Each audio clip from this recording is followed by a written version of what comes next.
I'm Max Dalton, and in this video, I'll show you how to see what third-party apps are connected to your Discord account using the Discord mobile app. Step 1. Open the Discord mobile app on your iPhone, iPad, or Android device, and then tap U in the menu on this screen. Step 2.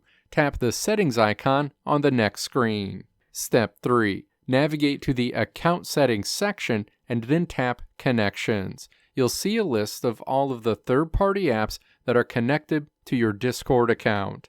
If you see any third-party apps you no longer want to be connected to your Discord account, all you need to do is tap the X next to that account and then tap Disconnect on the next screen.